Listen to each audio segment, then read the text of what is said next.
विद्युत्तमा और कालिदास। महाकवि कालिदास नाम का शाब्दिक अर्थ है काली का सेवक, परंतु वे शिव के परम भक्त थे। पुरानी कथाओं के अनुसार प्रसिद्ध महाकवि कालिदास दिखने में तो बहुत सुंदर थे, लेकिन प्रारंभिक जीवन में वे अनपढ़ और मूर्ख बताए गए हैं।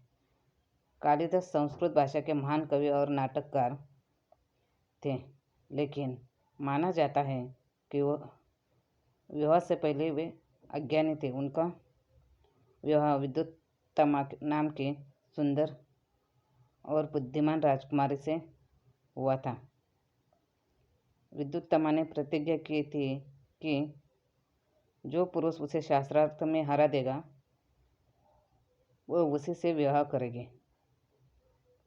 विद्युत्तमा ने शास्त्रार्थ में क्षेत्र के सभी विद्वानों को हरा दिया था।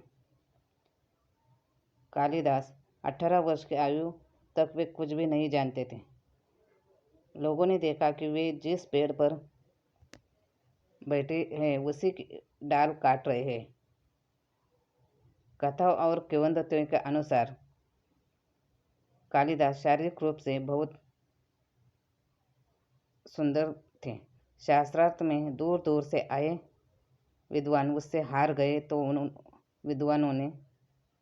विद्वानों के मन में ग्लानि और ईर्ष्या हुई। राजकुमारी से बदला लेने के लिए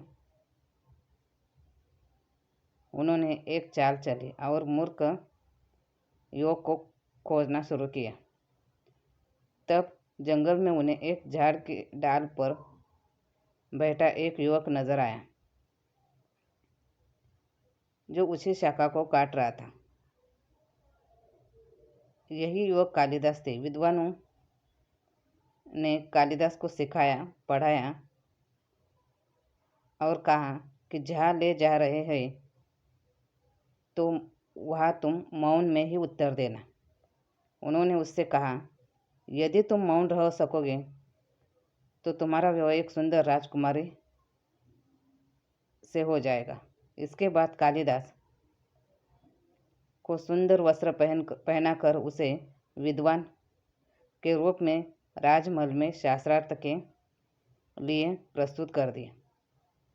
विद्युत्तमा से कहा गया कि युवक मौन साधना में रत होने के कारण संकेत में शास्त्रार्थ करेगा। विद्युत्तमा भी मान गई और शास्त्रार्थ शुरू हुआ।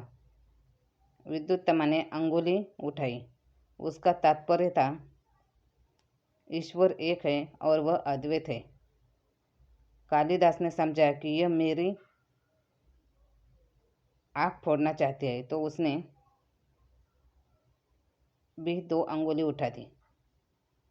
यानी तुम तो एक आँख फोड़ने की बात कर रही हो, मैं तुम्हारी दोनों आँखें फोड़ दूंगा। पंडितों ने कालिदास की ओर से राजकुमारी को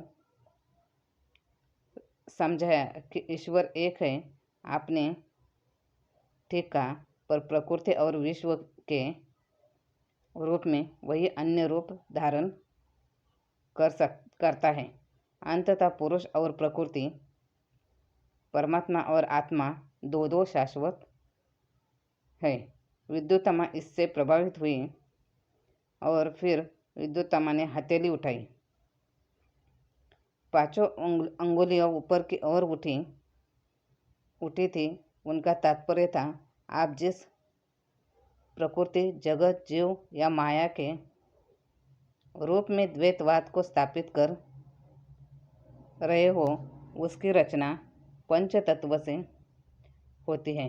यह पंच तत्व है पृथ्वी, पानी, पवन, अग्नि और आकाश। ये सभी तत्व भिन्न और अलग हैं। इनसे सृष्टि कैसे हो सकती है? कालिदास जी ने समझा कि यह राजकुमारी मुझे थप्पड़ मारना चाहते हैं, इसलिए कालिदास ने थप्पड़ के जवाब में मुक्का दिया। विद्वानों ने राजकुमारी को बताया कि इनके कहने का तात्पर्य यह है कि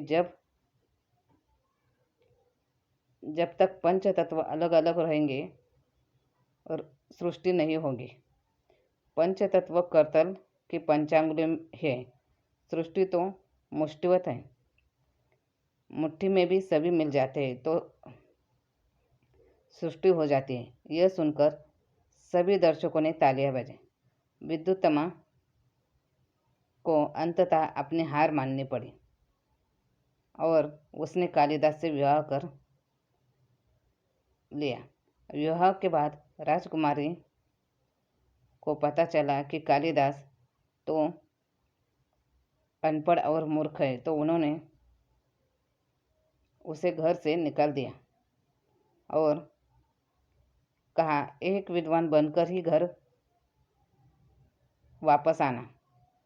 कालिदास को बहुत बुरा लगा और वे माँ काली के मंदिर में उनकी भक्ति करने लगे। उनकी भक्ति से प्रसन्न होकर माँ काली ने उन्हें विद्या का आशीर्वाद दिया और कालिदास एक उच्च कोटि के विद्वान बने। इसके बाद वे घर लौटकर आकर अपनी पत्नी के साथ रहने लगे। इस प्रकार उन्हें माँ काली के आशीर्वाद के